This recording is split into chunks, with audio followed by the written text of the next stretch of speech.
అన్ని కూడా మీరు చేసుకొని ఇది కూడా మీరు చేయాల్సిన అవసరం ఉంది.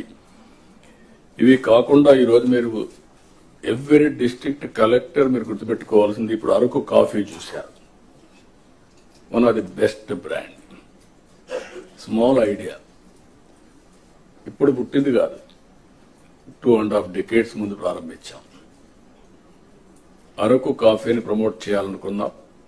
ఆ తర్వాత నాంది ఫౌండేషన్ దాన్ని ప్యారిస్ లో ఒక షాప్ పెట్టారు. ఆ నాంది ఫౌండేషన్ కూడా ఆ రోజులోనే క్రియేట్ చేశాం, ఒక వాలంటీర్ ఆర్గనైజేషన్. దానివల్ల ఈరోజు దేశం మొత్తం, ప్రపంచం మొత్తం అరకు కాఫీ ఒక బ్రాండ్ గా తయారయ్యే పరిస్థితి వచ్చింది. ఇప్పుడు నేచురల్ ఫార్మింగ్ ఉంది, same thing, we're number 1 in the world. దీన్ని లాజికల్ గా తీసుకుపోగలిగితే నేచురల్ ఫార్మింగ్ ని, దానివల్ల చాలా ఇంపాక్ట్ వస్తుంది. ఇది కూడా మీరు గుర్తుపెట్టుకోవాల్సిందిగా నేను కోరుతున్నా. అదే సమయంలో వచ్చే నెల మే నెలలో తల్లికి వందనం 15,000 రూపాయలు ఇస్తా అన్నాం. ఎంతమంది పిల్లలుంటే అంతమంది అది వర్కౌట్ చేస్తున్నాం. తొందరలో మీకు గైడ్ లైన్స్ ఇస్తాం. దాన్ని ప్రాపర్ గా ప్రిపేర్ అయ్యి ప్రాపర్ గా డిస్ట్రిబ్యూట్ చేసే పరిస్థితి రావాలి. బిఫోర్ స్కూల్స్ రీఓపెన్ దీన్ని మనం వాళ్ళకి అందజేయాల్సిన అవసరం ఉంది. అన్నదాత కింద 3 installments from now onwards. Government of India ఇచ్చినప్పుడంతా 3 installments కింద 5,000, 5,000, 4,000 మనం కూడా అకౌంట్లో వేస్తాం. ఇది కూడా మీరు గుర్తుపెట్టుకోవాలి. ఇది కాకుండా మత్స్యకారులకు 20,000 రూపాయలు ఏప్రిల్లో వాళ్ళ అకౌంట్లో వేయాల్సిన అవసరం ఉంది. ఆ సమయంలో హాలిడే, క్రాప్ హాలిడే ఉంటుంది. ఆ సమయంలో వారికి ఇవ్వాల్సిన అవసరం ఉంది. ఇక్కడ నేను మిమ్మల్ని కోరేది ఏంటంటే, ఇవి మనం చేసిన పనులు, ఇంకా చేయబోయే పనులు ఎప్పటికప్పుడు మీకు వెల్ఫేర్ విషయంలో కానీ, డెవలప్మెంట్ విషయంలో కానీ చాలా నిర్దిష్టమైనటువంటి గైడ్ లైన్స్ ఇవ్వబడతాయి. మీరు కూడా దాన్ని ముందుకు తీసుకుపోవాల్సిన అవసరం ఉంది. జనరల్ గా నేను చాలా కలెక్టర్స్ కాన్ఫరెన్స్ చూశాను. ఇప్పటికి నేను కండక్ట్ చేసిన ఇన్ని కలెక్టర్స్ కాన్ఫరెన్స్ ఎవరు కండక్ట్ చేసి ఉంటారు? ఎవరికి అవకాశం రాల, అది వేరే విషయం. 3 నెలలకు ఒకసారి కంపల్సరీగా కలెక్టర్స్ కాన్ఫరెన్స్ పెడుతున్నాను. అప్పుడు పెట్టాను, ఇప్పుడు పెడుతున్నాను. దానికి కారణం అందరం కలిసి ఒకసారి డిస్కస్ చేసుకున్న తర్వాత ఎన్ని వీడియో కాన్ఫరెన్స్లు పెట్టినా, ఆన్లైన్ మీటింగ్లు పెట్టినా, ఫేస్ టు ఫేస్ ఫిజికల్ గా కలిసి వచ్చినప్పుడు వచ్చే ఇంపాక్ట్ మామూలుగా రాదు, ఆన్లైన్ లో రాదు.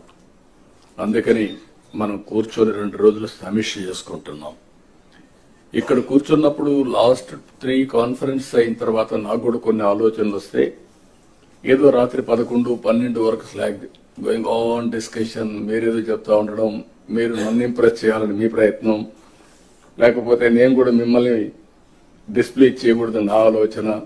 దీంతో అందరికి ఇన్కన్వీనియన్స్, లంచ్ అవర్స్ ప్రొలాంగ్ అయిపోతున్నాయి, డిన్నర్లు కూడా మిస్ అయిపోతున్నాయి. అందుకే ఈసారి మాత్రం చాలా ప్రయత్నాలు చేశాం. అందుకే జిల్లాకు ఒక స్పెషల్ ఆఫీసర్ని వేశాం. అదే మాదిరిగా జోన్కు ఒక సీనియర్ ఆఫీసర్ని పెట్టాం. జిల్లాలో ప్లానింగ్ బోర్డు మినిస్టర్స్ ఉన్నారు, ఈ సైడ్ మినిస్టర్స్ కూర్చున్నారు. వాళ్ళు కూడా గుర్తుపెట్టుకోవాలి, ఇది మాకేం సంబంధం లేదు, ఇదేదో కలెక్టర్స్ కాన్ఫరెన్స్ కాబట్టి మేము కూడా గమనుండొచ్చు అంటే కరెక్ట్ కాదు. All ministers.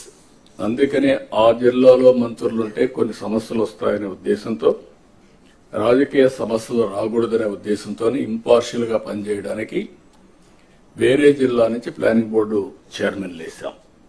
Planning board chairman, collectors responsibility, ఆ జిల్లా ప్రోగ్రెస్. ఈ 9 నెలలు నేను చెప్పేటివి కలెక్టర్స్ కే వర్తిస్తుంది, నాకు వర్తించదంటే మినిస్టర్స్ కరెక్ట్ కాదు. ఇది మీకు కూడా వర్తిస్తుంది. అందరం కూడా నేర్చుకొని దాని ద్వారా మనం ముందుకు పోవాల్సిన అవసరం ఉంది. ఇవి రివ్యూస్ చేసుకొని ఇక్కడికి వచ్చారు. అదే మరి ఈరోజు 26 మంది కలెక్టర్స్ యొక్క పర్ఫార్మెన్స్ మేము కూడా సమీక్ష చేసుకుంటున్నాం.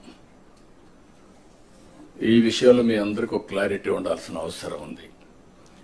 రివ్యూ చేసుకున్న తర్వాత మళ్లీ ఇక్కడ కూర్చున్న తర్వాత మనందరం కూడా ఫార్మేట్ కూడా మార్చాం. సెక్రటరీస్ ఎప్పటికప్పుడు మీకు అందుబాటులో ఉంటారు. వాళ్ళు మీ ద్వారా వాళ్ళ యొక్క కార్యక్రమాలని లాస్ట్ మైల్ తీసుకుపోయే బాధ్యత secretaries, head of the departments వాళ్ళకుంది. మీరు ఇక్కడ ఉన్నప్పుడు ఏం చేయాలో మీరు వర్కౌట్ చేస్తారు. అయితే ఇక్కడ మీరు గుర్తుపెట్టుకోవాల్సింది, ఈసారి ఫార్మేట్ లో డిస్ట్రిక్ట్ యాజ్ యూనిట్ తీసుకున్నాం. ఈ రోజంతా మనం సెన్సిటైజ్ చేసుకుంటున్నాం. ఈ రోజు అన్ని డిపార్ట్మెంట్లో వారు చెప్పాల్సిన పాయింట్లు ఇప్పుడు చెప్తే, రేపటి నుంచి రేవంతా కూడా మీరు ప్రజెంటేషన్ చేస్తున్నారు. Only 5 to 6 slides. ఈ స్లైడ్స్ చూసినప్పుడు మీ యొక్క ఎఫెక్టివ్నెస్ బయటపడిపోతుంది. Be clear. మీరు అందరూ గుర్తుపెట్టుకోవాలి, లెర్నింగ్ అనేది ఇది కంటిన్యూస్ ప్రాసెస్. ఎప్పుడైతే మీరు మాకు అన్ని తెలుసు అనే ఎగో వస్తే అక్కడి నుంచి మీకు లిసనింగ్ పోతుంది, లెర్నింగ్ పోతుంది. అట్లా కాకుండా నేను నేర్చుకోవాలి, ఇప్పుడు కూడా నేను అండర్లైన్ చేసుకుంటూ వచ్చాను ఏం మాట్లాడాలని, ఫోకస్ మిస్ కాకుండా. అది మీకు కూడా ఉండాల్సిన అవసరం ఉంది. అది ఉంటేనే సాధ్యమవుతుంది. దయచేసి మీరు గుర్తుపెట్టుకోవాలి. అదే మరిగా ఒకప్పుడు డెవలప్మెంట్ అంటే వేగ్గా చేసేవాళ్ళం. ఇప్పుడు టెక్నాలజీ వచ్చిన తర్వాత, ప్రొఫెషనలిజం వచ్చిన తర్వాత ఎవ్రీథింగ్ ఈజ్ డిఫైన్డ్. వెల్ఫేర్ ఏ విధంగా అయితే మనం చేస్తున్నామో, ఆ వెల్ఫేర్ చేయాలంటే డెవలప్మెంట్ కూడా జరగాలి. డెవలప్మెంట్ కూడా మెజరబుల్ గా ఉండాలి. ఆ మెజరబుల్ గా ఉండడానికే జిఎస్టిపి. ఈరోజు ఎక్కడున్నాం ఆ డీటెయిల్స్ కూడా నేను చెప్తాను. మీ దగ్గర ఇచ్చాం. ఆ డీటెయిల్స్ తీసుకొని గడిచిన 10 సంవత్సరాలు ఎక్కడున్నారు, ఇప్పుడు ఎక్కడున్నారు, ఏం చేస్తే ఆ జిల్లాలో మీరు సంపద సృష్టించగలుగుతారు డెవలప్మెంట్ ద్వారా. దానివల్ల 2 లాభాలు. ఒకటి, తలసరి ఆదాయం పెరుగుతుంది, మెరుగైన జీవన ప్రమాణాలు వస్తాయి. 2, గవర్నమెంట్కి ఆదాయం వస్తుంది. మళ్లీ ఆ డబ్బుల్ని వెల్ఫేర్ ఖర్చు పెట్టడానికి అవకాశం వస్తుంది. ఈ విషయం మనందరం గుర్తుపెట్టుకోవాల్సిన అవసరం ఉంది. దాని ప్రకారం మీరు పనిచేయాల్సిన బాధ్యత కూడా మీ పైన ఉంది. అందుకే జిఎస్టిపిఎల్లో ఈ రోజు రేపు మనం రివ్యూ చేసుకుంటున్నాం. నేను చాలా స్పష్టంగా స్వర్ణాంధ్ర 2047 తయారు చేశాం. వికసిత్ భారత్, ప్రధానమంత్రి గారు వికసిత్ భారత్ తయారు చేశారు. వారు దాన్ని ఫోకస్ చేస్తున్నారు. అందులో భాగంగా మన స్వర్ణాంధ్ర 2047 పెట్టుకున్నాం.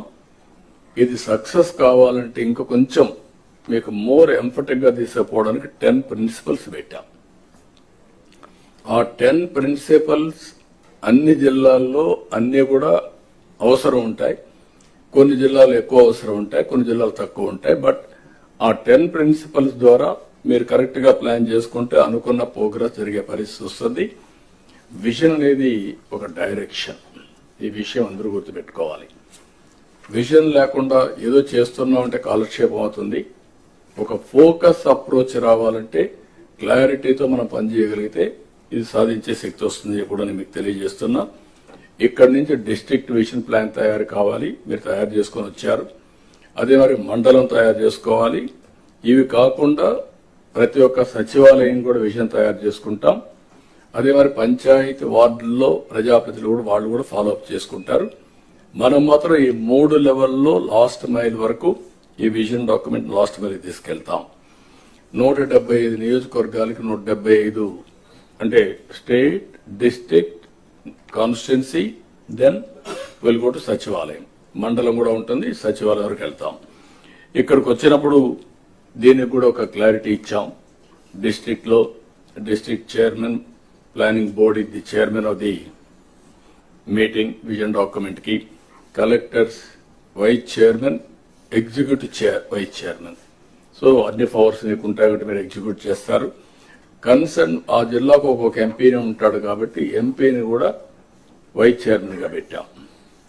మీరు ఎగ్జిక్యూటివ్ చైర్మన్ గా కలెక్టర్స్ ఉంటారు. Vice chairman will be the vice chairman, chairman will be the minister concern district. అదే మరి కాన్స్టిట్యున్సీకి వచ్చినప్పుడు ఎమ్మెల్యేని, మంత్రి ఉన్నా కూడా ఆయన ఎమ్మెల్యేగా ఆ కాన్స్టిట్యున్సీ చైర్మన్ గా ఉంటాడు. జిల్లాలో బెస్ట్ ఆఫీసర్ని 7 మంది best officers, top officers you have to select. ఆ 7 మందిని మీరు ఇన్ఛార్జ్ పెడతారు, స్పెషల్ ఆఫీసర్ కింద పెడతారు. We're giving 1 professional. ఆ ప్రొఫెషనల్ బాగాలేకపోతే మార్చుకునే అధికారం కూడా ఇస్తాం. కానీ టార్గెట్స్ లో కాంప్రమైజ్ లేదు. అదే మరి 5 మందిని మీకు సచివాలయం బెస్ట్ స్టాఫ్ ని మీకు ఇస్తాం కాన్స్టిట్యున్సీ వారిగా. ఈ టీం ఎప్పటికప్పుడు ఆ కాన్స్టిట్యున్సీలో విజన్ 2047 కాదు, మళ్ళీ 2029 ఉంది. ఈ విధంగా every year they have to work in the direction. ఇది అదే మరి లాస్ట్ మైల్ వచ్చే కొందికి ఈ విజన్ డాక్యుమెంట్ ని ఇంప్లిమెంట్ చేయడానికి సచివాలయం అనేది యూనిట్ తీసుకుంటాం, అక్కడ కూడా ప్లాన్ చేస్తాం. ఇప్పుడు మనం గుర్తుపెట్టుకోవాల్సిన అవసరం మీ అందరికి క్లారిటీ ఇస్తున్నా, అడ్మినిస్ట్రేషన్ అంతా కూడా లాస్ట్ మైల్ వరకు ఉంది. టెక్నాలజీని కూడా ఆర్టీజీఎస్ ద్వారా మనం లాస్ట్ మైల్ వరకు తీసుకెళ్తున్నాం. ఇప్పుడు సచివాలయాన్ని రీఓరియంట్ చేశాం, అవన్నీ కూడా మీకు అందరికి కూడా 8, 7, 6 మందితో రీఓరియంటేషన్ చేశాం. ఇప్పుడు మొత్తం పని చేసేది ఇక్కడ మనుషులు లేరు,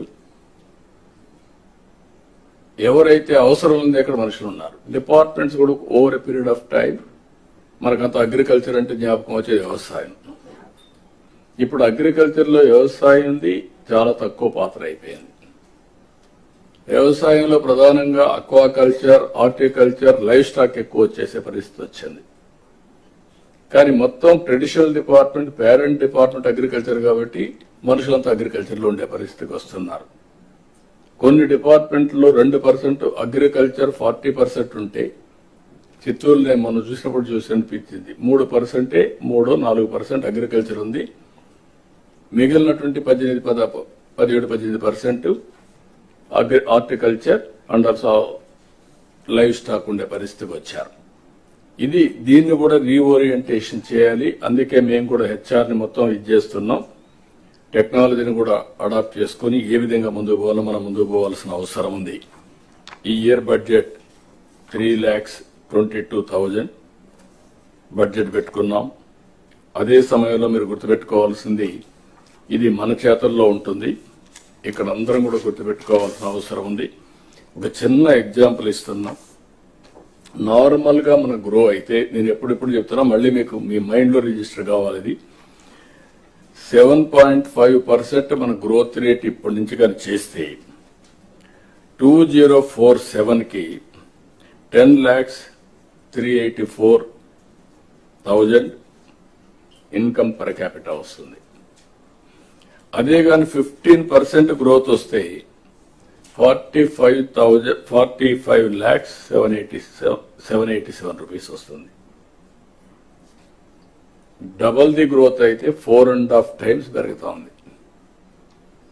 లాంగ్ టర్మ్ లో సిఏజీఆర్ చూసినప్పుడు 10కి 10 లక్షలకి 45 లక్షలకి డిఫరెన్స్ మీరు గుర్తుపెట్టుకోవాలి. తలసరి ఆదాయం అది మన చేతుల్లో ఉంది. Be clear. అందుకని మీరు చూసినప్పుడు 14-19 13.5% గ్రోత్ వచ్చింది. ఈ రోజు నుంచి 15+ పెట్టుకున్నాం. టెక్నాలజీ మెచ్యూర్ అయింది. అన్ని కూడా మనం సిస్టమేటిక్ 2047 విజన్ డాక్యుమెంట్ తయారు చేశాం. ఎవ్రీ ఇయర్ టార్గెట్స్ పెట్టాం. దానికి కావలసిన రిసోర్స్ ఇస్తున్నాం. నాలెడ్జ్ని కూడా మా దగ్గర ఉండే నాలెడ్జ్ మీ వరకు పాస్ ఆన్ చేస్తున్నాం. మీరు ఫీల్డ్ లో ఉండే నాలెడ్జ్ని తీసుకుని దీని ముందు తీసుకుపోవాల్సిన అవసరం ఉంది. అదే 19-24 వస్తే 10.32% తగ్గిపోయింది. అదే ఇప్పుడు మళ్ళీ 12.02కి వచ్చాం. దీనివల్ల 2,66,000 రూపాయలు తలసరి ఆదాయం మొన్న ఉంటే 23-24 ఉంటే ఇప్పుడు అది 2,98,000 అయింది. దగ్గర 32,000 పెరిగింది. అదే 15% అయితే ఇంకా దీన్ని డబుల్ అవుతుంది. మీరు ఈ విషయం డబుల్ కాకపోయినా 1/4 అట్లా పెరిగే అవకాశం ఉంటుంది. ఇక్కడ స్వర్ణాంధ్ర విజన్ లో 308 లక్షల కోట్ల ఆర్థిక వ్యవస్థగా ఉండాలని తలసరి ఆదాయం 54,60,000 పెట్టుకున్నాం. మీరు గుర్తుపెట్టుకోవాలి, 1% గ్రోత్ రేట్ మీరు పెంచితే 15,000 కోట్ల రూపాయల అదనంగా ఆదాయం వస్తుంది. అదే 3% అయితే 45,000 వస్తుంది. 45,000 ఆదాయం వస్తే నేను చెప్పినటువంటి వెల్ఫేర్ ప్రోగ్రామ్స్ అన్ని సుజావుగా అవుతాయి. That is the program we're taking up here. ఇందులో బ్రేకప్ కూడా ఇచ్చాం. మీరు అవన్నీ మళ్ళీ మనం మాట్లాడుకున్న వ్యవసాయం, అనుబంధ రంగాలు అవన్నీ కూడా.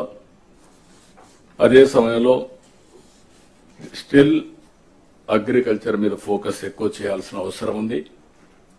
ఇండస్ట్రియలైజేషన్ కూడా మీ రెస్పాన్సిబిలిటీ. మీ జిల్లాలో వచ్చే అగ్రికల్చర్ లో కూడా మీరు ఫుడ్ హ్యాబిట్స్ మారాయి. మారుతున్నాయి. మారిన ఫుడ్ హ్యాబిట్స్ కు అనుగుణంగా వ్యవసాయ ఉత్పత్తులు కూడా మారాలి. ఇప్పుడు హార్టికల్చర్ వచ్చింది. హార్టికల్చర్ ఇది పికింగ్ అప్. బ్రహ్మాండమైన అవకాశం రాయలసీమలో ఉంది. హార్టికల్చర్ వల్ల రాయలసీమ రూపురేఖలు మారే పరిస్థితికి వచ్చింది. బీ క్లియర్, మీకు అందరికి ఒక ఐడియా ఉండాలి. ఒకప్పుడు ఆంధ్ర అంటే దేశానికి రైస్ బౌల్, అన్నదాత అనే పేరుండేది. అన్నపూర్ణలు అంటే ఆంధ్ర రాష్ట్రంలో ఆ రోజు ఈస్ట్ వెస్ట్ గోదావరి ఆ రోజు డెవలప్మెంట్ కు ఉపయోగపడింది. అందుకే మీరు చూస్తే ఆ డెవలప్మెంట్ లో వచ్చిన వాళ్ళందరూ బాగా చదువుకొని పైకి వచ్చారు, విదేశాలకు వెళ్లారు. తర్వాత రాయలసీమలో పికప్ అయ్యారు. అయితే ఈ రోజు రాయలసీమలో మీరు చూస్తే హార్టికల్చర్ వల్ల ఇక్కడ డెల్టా కంటే బెటర్ ఆదాయం వచ్చే పరిస్థితి వస్తుంది. అది లాస్ట్ టైం కూడా మీకు చెప్పాను. దీనివల్ల డెల్టాలో ఉండే కలెక్టర్స్ ఎక్స్ట్రా ఎఫర్ట్ పెట్టాల్సిన అవసరం ఉంది ఇప్పుడు మీ మీద. అనంతపూర్ ఒకప్పుడు కరువు జిల్లా ఎడారిగా మారిపోతుందనుకున్నాం. ఇప్పుడు 5వ ఆర్థిక వ్యవస్థగా వచ్చింది. అది 1, 2 వచ్చేస్తుంది. అక్కడ నీళ్లు పెద్ద game changer. Horticulture is a boom. ఇది కాకుండా సోలార్ అండ్ ఆల్సో విండ్, ఇంకొక పక్క పిఎస్పి, ఇది పంప్డ్ స్టోరేజ్ ఎనర్జీ ఏదైతే ఉందో, ఇవన్నీ కూడా అక్కడ ఎక్కువ అవకాశాలు వచ్చే పరిస్థితి వచ్చాయి. ఈ విషయం మీరు గుర్తుపెట్టుకోవాల్సిన అవసరం ఉంది. Industry it is a must. Infrastructure, దాన్ని కంపీట్ చేసే ఇన్ఫ్రాస్ట్రక్చర్ ఉండాల్సిన అవసరం ఉంది. అందుకే ఇక్కడ మనం చూసే ఇండస్ట్రియల్ క్లస్టర్స్ కానీ, అదే మరి ఇన్ఫ్రాస్ట్రక్చర్ కానీ, అదే కాకుండా ఈరోజు energy is a game changer. మనం చూసినప్పుడు గ్రీన్ ఎనర్జీ 10 లక్షల కోట్లు, 7,50,000 మందికి ఉద్యోగాలు ఇవ్వడానికి ముందుకు పోతున్నాం. మనకుండే అవకాశం పోర్ట్స్, ఎయిర్పోర్ట్స్ ఇవన్నీ కూడా పర్ఫెక్ట్ గా చేసుకోవాలి. సర్వీస్ సెక్టర్ కూడా మనం మాట్లాడుకుందాం. Tourism is a game changer. రాబోయే రోజుల్లో 20% గ్రోత్ రేట్ టూరిజంలో పెట్టుకుంటున్నాం. అందులో ఇక్కడ టెంపుల్ టూరిజం ఇది ప్రిడామినెంట్ ఇన్ ఆంధ్రప్రదేశ్. దాన్ని ఆసరాగా తీసుకొని బ్యూటిఫుల్ ప్లేసెస్ ఉన్నాయి.